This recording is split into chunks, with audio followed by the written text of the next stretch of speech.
So there's a period during each month in which I take a little bit more time off, and even so, also certain times of the year.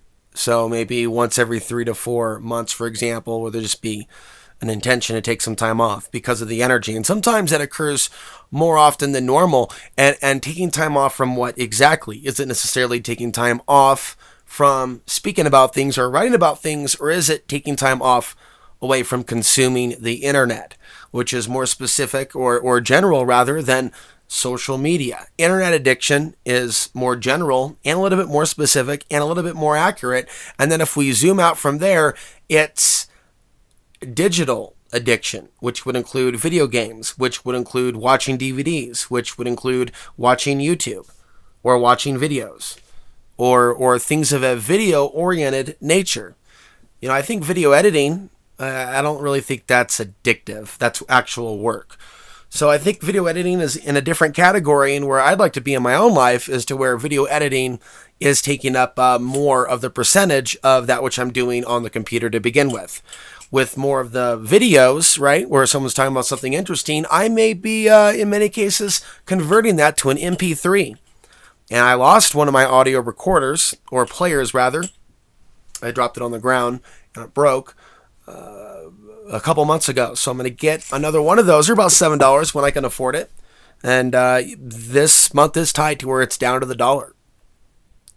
And the purpose of audio players like that, which I can connect to external speakers, or they have a speaker just playing out themselves, which is cool because I didn't see as many things like that a few years ago. But it can help us to stay inspired, to receive information and knowledge, to hear from somebody else through something that we make into a podcast instead of just sitting there and watching video after video after video. And I'm a video guy, but I also went to school for radio broadcasting first, and I don't think I ever really applied myself fully in that arena. I remember some of the exercises, though, about making, promos, and I never really went deep and applied myself on a commercial level. But some of those techniques, right, of painting the picture of the mind's eye using sound only. Now, that is an art. There's a music to that, even as someone like myself that is sharing with you the spoken word. There's ways to enhance that experience. I really don't want to get too involved in intros and outros and commercial, but over time, that is a natural progression of things and does break up the monotony of things or the plainness. And sometimes variety is good. It's what I don't like, and whether we're talking about this or a style of a thumbnail or a type of content, I don't like things to be stale. I like things to keep moving. I like things to keep flowing. And for that to happen, there needs to be a grounding to creativity, a creative grounding. To stay in a creative space, to be grounded enough to be naturally creative. And there's going to be times we're more creative and times we're less creative. But ultimately, the addiction to digital devices leads to issues with creativity on the individual level. And so one of the reasons why I'm going to try to curtail this, and I'm seeing that a lot of people are talking about this across the board, once you actually start looking for what others have written about the digital detox, a lot of different stuff comes up. And especially from professionals, working professionals, that can look at, maybe where they were 10 years ago and where they are now. And I know that myself, I created more content, and there's a lot of ways in which it was different, not always for the better, right? But in the post heavy internet consumption age, it's come with some complications. And what's ideal is when things are in balance, basically, in harmony, to where things are in balance, to where you're not completely isolated from outside streams of knowledge and information, but what you are tapping into is a little bit more specific and handpicked, more on the educational end, less on the entertainment end, and it's something that's going to benefit and suit you. I kind of want to speak to the geopolitical situation separately, but to even do that, this will be my concluding thought. Somebody has to have that eye of the tiger to even really be able to accurately, with finesse and energy, cover what's happening today geopolitically without being burnt out. To really understand what it is that they're fighting for, why they're going the distance, why they're putting energy into it. And it's not to scare people. It's to help people. The question is, how are we doing that? Or how are the steps that we're taking to do that by reporting on certain things? How is it leading to a particular outcome? And that's something that isn't always easy to answer. And sometimes silence is the better way, especially in my case. I can look at how the things that I've needed to warn about have been done. There's no need to keep repeating myself. That's the benefit of, say, certain videos, like a recent one where I compile a couple interviews with a guy like Leon and put it all in one video. So it's there now, and it should stand the test of time. And if something else happens that takes us to another reality, then so be it. I don't have any actual monetary bets, not even as simple as $5 with anyone over this.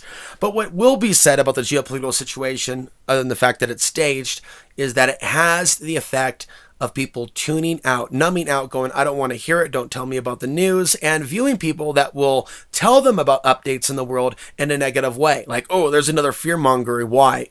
Why are they another fearmonger? Because they're looking at the possibility of a global conflict. And so whether or not someone is a fearmonger that's doing it out of self-interest should be evident in the style of their reporting. And if their reporting is designed to sell something, or to prop up a left-right paradigm, or to prop up certain political misleaders, and to say that they're legitimate when they're clearly not legitimate and clearly are part of that same destabilizing system, gee, I could think about a few people, right? That's wrong. I believe that's wrong. I believe that is in that particular arena of using the current events to steer something in a particular direction. But if someone actually cares about people in general being affected by wars that they're not even starting, but that they can be affected by, and talking to them about off-grid living, a lot of my peers don't do that. And a lot of them don't step up to the plate when they're called, when they have hundreds of thousands of subscribers and supporters. And they're on the air somewhere, maybe on a city. They're not somewhere living in a 10 by 12 in a shed talking to a few hundred people per video on YouTube.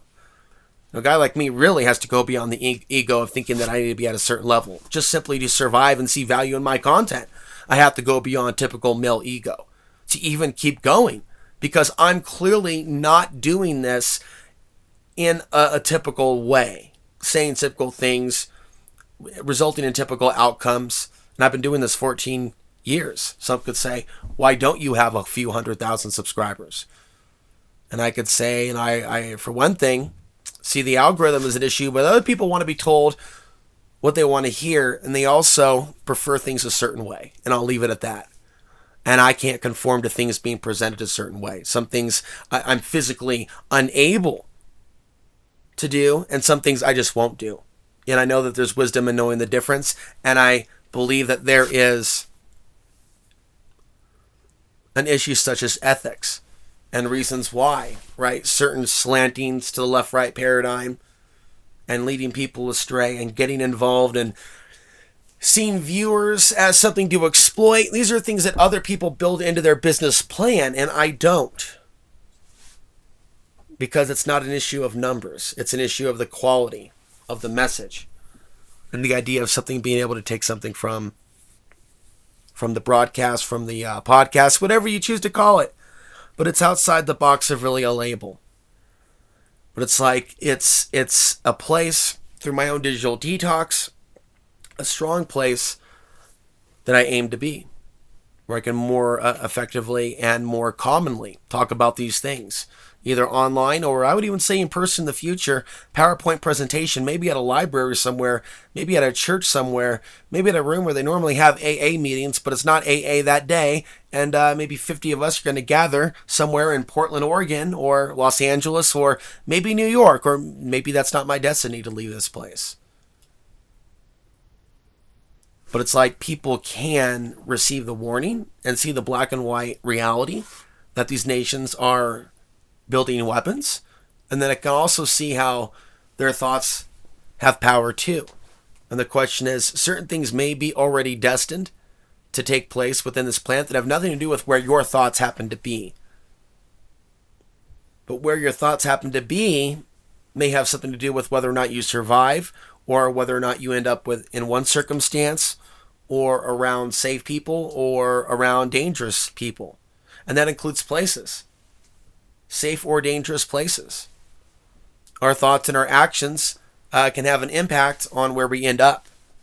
Or we can think a place is safe and have worked our whole life to earn a certain amount to be in a certain place, only to find that that wasn't the place that would be the safest in the end. You know, some of us could think about egos fulfilled in urban environments where there's a lot of people and things going on and a lot of pleasures of the flesh. But is that ultimately the safest thing in the end, to be living and breathing 24/7 in particular environments that feel good in the moment? Maybe there's a purpose in facing challenges in the now. Maybe I forget this as well. Challenges I don't need to get into, right? But challenges that come and go with living the off-grid way of life, or living alone, or living in certain areas or at certain corners. And some things are heavy for a little bit and then they lighten up. You know, one of the things that I get to notice with a higher than average sensitivity is periods in which the driving is a certain way and the cycle of the moon, or whether or not there is a solar flare, or a recent geomagnetic storm, or one that's expected from solar rain, or coronal activity on the surface of the sun, with magnetic portals linking the sun to the earth, subtly affecting us. No solar flare needed. We've seen examples of that recently, and I'm reading more about that at spaceweather.com. And during the solar minimum, we're affected by more subtle geomagnetic activities other than solar flares through such a manner. And when there's a period of less sunspots or solar flares, we have a period in which that subtle solar radiation energy seems more powerful. You know, so it's like I can feel that subtle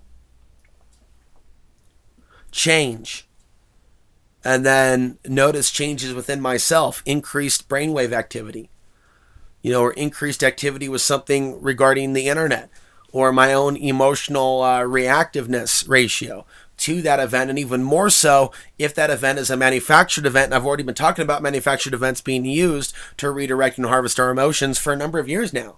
I'm one of the few, period, alive today out of a planet full of people that have different interests in different things. And even within the arena of looking at the sun, or looking at the arena of manufactured events, I am either the only one or one of the only few. Usually just people stick to staged events and or solar flares on the other side, you know, suspicious observers, that type thing. They usually don't combine the two. And this is not something that I think is bunk. I think that's something from beyond a simple human understanding of what's going on. We are being played like a violin. And so that's going to complete this podcast.